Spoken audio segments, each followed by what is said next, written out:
Robots, wizards, combos, and more! Get ready, for Oscilio is here!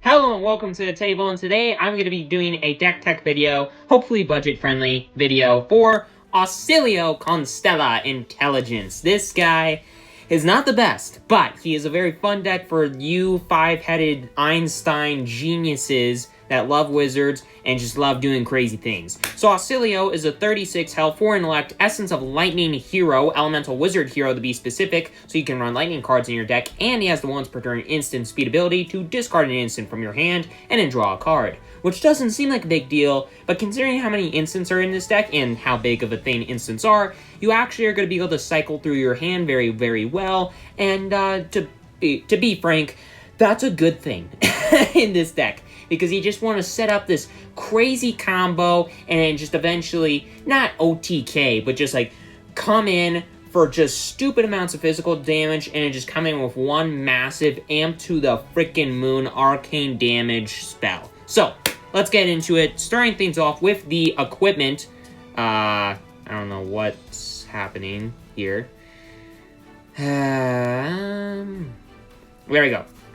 Starting off with the weapon and the equipment, Volzar the Lightning Rod. This guy, or this weapon rather, is so amazing because if you have an aura permanent with Sigil in its name, it costs 1 less to activate. It's 1 cost, once per turn instant speed ability to just amp X, where X is the number of lightning cards you've played this turn. Which, in this deck, in this best version of the deck that I've been able to come up with so far, even though I'm not a 5-headed wizard genius, but I still feel like this is a good list, you are going to play a ton of lightning cards and just utilize Volzar's ability, hopefully for nothing, and then just amp for like 4, 5, play a 0 cost, deal 3, deal 2 arcane damage, and then just come in for just 7 stupid amounts. Yeah. Volzar, very important part of the puzzle. That's what I'm trying to say here. And then the equipment is also a very big part of the puzzle. It is slightly budget-friendly equipment, even though there are 2 legendaries. But there's Ether Bindings of the Third Age. It blocks for 1 battle worn, which is nice. But as an instant speed ability, you can destroy it. And until the end of the turn, whenever an aura permanent you control with Sigil in its name leaves the arena, you amp 1. Which doesn't seem like a super big deal, but you are actually going to be bouncing some of your stuff in certain, like, grind-your matchups. And you're gonna be able to, simply put, you're gonna be playing a lot of auras, and they're gonna be leaving a lot, and yeah, you'll see. Then there is Flash of Brilliance. When this defends, you may discard a lightning card from your hand. It blocks for 1 Blade Break, just so you know. And if you do block and discard a lightning card, you get to return an aura you control to its owner's hand. Not a super big deal, but just getting some extra utility usage out of your sigils, it's a big deal. Then there is Inclined Cloak. It is an instant speed ability, so you can utilize this on the start of your turn to, destroying this obviously, gain a resource, but only if you control an aura permanent with Sigil in its name. So if you played something with Sigil in its name last turn, it goes to your turn, it's about to be destroyed, you can use Inclined Cloak at the start of your turn, gain a resource while you still have the aura with Sigil out. So, just so you know. Then there is Lightning Greaves, another absurd card. It has Arcane Barrier 1, it blocks for 1 battle worn, and this is the main gear of the deck, because as an instant, you can pay a resource, destroy this, and all of your instants for the turn get go again.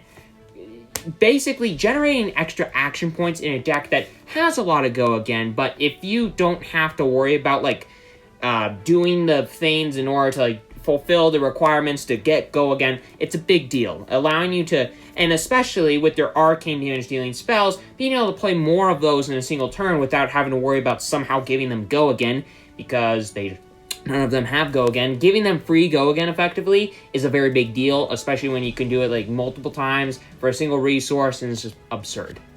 Then there's the main deck. Basically, I'm going to summarize because this is very similar to the Aurora deck. And this deck, actually, its main strategy is fairly simple, which is basically just play tons of really good attackers, Entwine Lightning, Flittering Charge, Fry, Lightning Surge, Second Strike, couple others, and just attack with them, utilize your instants, your lightning instants, to just generate extra value, and some very, very good value, and threaten the opponent with drawing some extra cards with Channel Lightning Valley, an absolutely absurd card in the deck. Just instant speed, play it, boom, you get to draw a card the first time you deal damage to an opposing hero each turn, which is absurd. And that Channel Lightning thing, it's kind of cool. It's, I mean, it could definitely stay around for a couple of turns, especially considering that every single thing that you want to pitch in this deck is lightning.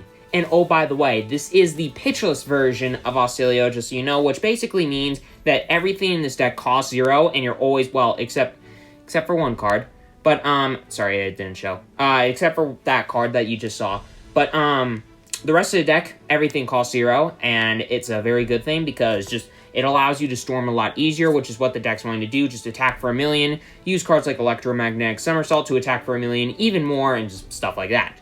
Another main gear in the deck that makes those instants, basically allowing you to get free go again and stuff like that, is a very big deal for cards like Gone in a Flash. Gone in a Flash, there we go.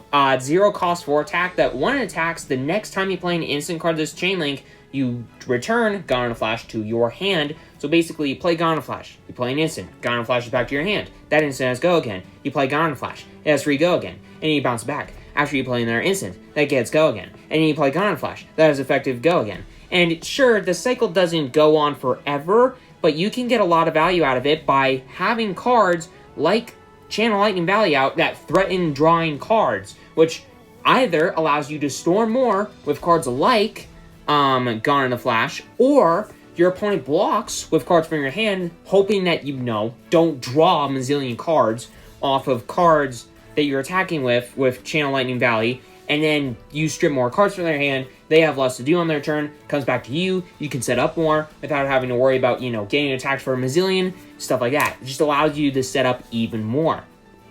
And then getting into more of this stuff, now we got all the sigils, like I've said earlier. Sigil of Brilliance, Conductivity, Lightning are the only sigils in the deck, but normally they're going to be sticking around for a while, because you're either going to be just bouncing them back to your hand, returning them with cards like Etchings of Arcana, or whatever this card is, Flash of Brilliance, stuff like that. In addition to that, you're playing those sigils. You're making your Volzar cost nothing on your big combo turns. The reason why there aren't many arcane damage dealing spells in a wizard deck is because after you've played all those lightning cards, all those instants, all those cards that allow you to just set up this massive combo, you have something like Sigil of Brilliance, for example, out on the board. Use Volzar, the Lightning Rod, and you amp for, let's say, 5, and then for nothing. So you've pitched nothing this turn, you amp for 5 for free with Volzar. Then you play something like an Etchings of Arcana, and you're coming in for 8, and if it deals more than 3, you get to return an Aura with Sigil from your graveyard to your hand, so you can get something like a Sigil of Brilliance, Conductivity, whatever, back to your hand, which is very, very good. Another thing that I want to note is decks. There are a lot of decks right now that are very good that deal arcane damage, but there is a card, Sigil of Conductivity, that has Arcane Shelter 1. For those of you that don't know this kind of like idea, you have Sigil of Conductivity out, and it only dies if you've been dealt arcane damage. So in matchups where you're not going to be dealing dealt arcane damage, you play Sigil of Conductivity, that stays around forever, meaning that your Volzar is free forever. So yeah, big deal. Then getting into the sideboard, so basically the main strategy of the main deck, play Mazillion instants, play Mazillion lightning cards, and just set up this massive combo where you're playing a Mazillion things, drawing Mazillion cards, and then you play one big arcane damage dealing spell, or maybe even 2 sometimes, who knows. But in the sideboard, while Oscilio, the main board, does look like a very, kind of mid-rangey combo deck, it actually is a very aggressive deck that if you pull off the combo, then you can just win quicker with this aggressive style deck. This deck can get a lot slower and more mid-rangey, which is where the sideboard comes into play, because it's not always going to be good being just full-on aggressive, dump everything, and just do crazy stuff that's not always going to matter because your opponent's either blocking a lot of it, or they're just playing a deck that interacts with you so much, like a deck that's very bad against a certain card named Snag. For those of you that know what I'm talking about, new basically. I love New, but she's a very good deck against Oscilio, and Snag is the ace in the hole against that deck. So Snag is a very good card to have in Oscilio's sideboard for New because she's not a good matchup for Oscilio, simply put. But for other decks that kind of drag out the game a little bit longer and make things a little bit more mid-rangey, allow you to care, or force you to care a little bit more about your arcane damage dealing spells, reutilizing your sigils, getting the most value out of them possible, we have other cards, Blast to Oblivion being a really good one, allowing you to bounce auras back to your hand, or you could bounce back some of your opponent's auras if you're playing against something like Florian, for example. You have the third Comet Storm Shock, which is only 2 of in the main board because you're not going to be playing it that often. You're only going to be playing it most of the time. You do sometimes play it for the Comet Storm side, or maybe even the Shock side, who knows. But a lot of the time when you're playing Comet Storm Shock, you're playing both halves of it for 4 resources to deal like 5 arcane damage plus, let's say, 4. And you play Shock for 1 arcane damage plus 4, and it's like stupid. But in the more mid-rangey matchups, 3 Comet Storm Shocks is a very, very big deal, which is why there's an extra copy of it in the sideboard. In addition to that, there's Glyph Overlay just being an absurd card in the more mid-rangey matchups. Utilizing Oscilio, it's just allowing you to gain a little bit of life, which is important, dealing some arcane damage, getting your auras back with Sigil in their name to your hand, very, very good things. High Voltage, another way, because in those more mid-rangey matchups, arcane damage dealing spells are going to be more important. High Voltage is just a good card. It's another instant. It's another blue that's good for you, especially in those mid-rangey matchups. Plus it amps, so it can have some utility use if you're playing it for the instant side of it, which also costs 0, just so you know. Then the rest of the sideboard is just 2 cards. It's another way to deal with some arcane damage with Arcane Barrier and Metacarpus Node. That's mainly what it's for. It's not really important what the rest of it does. I mean, it can deal a little bit of extra damage, but beyond that, not a super big deal. Then there's Mark of Lightning, which is just, this card's just a good card. In the sideboard, this is a card that I know the reason why it's in the deck, and somebody in the comments who's smarter than me will remember, but it's late at night, and I do not remember why this card is in the sideboard. I'm sorry for those of you, scream at me in the comments down below, but it's been a long day. But Mark of Lightning is just a good card in general. I think it is a very good, one of the best Lightning cards, especially on a budget. It's just a good card. It allowed you to just push through some more damage, and it's just a good card. It's a good way to push damage, basically, is what I'm trying to say. Plus, I think I'm starting to remember why it's in the deck. In those mid-rangey matchups where Channel Lightning Valley especially is a much bigger deal, Mark of Lightning, I recall, is in the sideboard to allow you to push some damage through with that Channel Lightning Valley.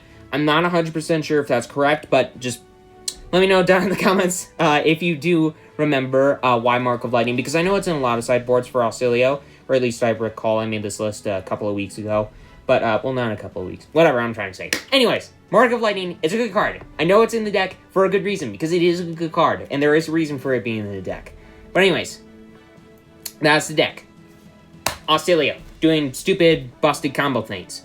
I don't know why this iPad is being my enemy today. But yeah, anyways, with all that aside, hope that you enjoyed this video. This is a very fun deck. It's not the best deck, but for those of you that just want to do stupid, crazy combo shenaniganry, this is the deck for you. Oscilio is a very good deck to do that, whether you're being aggressive or you're kind of being more mid-ranging and setting up, or you're being aggressive and doing a little bit of setting up combo shenanigans in the background with your arsenal and all that kind of stuff.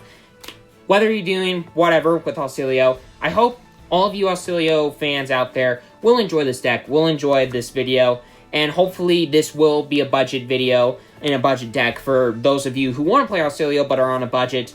But yeah, anyways, with all of that aside, with everything that I said all aside, have a great rest of your day, everybody. Make sure to hit that subscribe button, hit that like button. It's completely free, you won't regret it. And again, have a great rest of your day, everybody.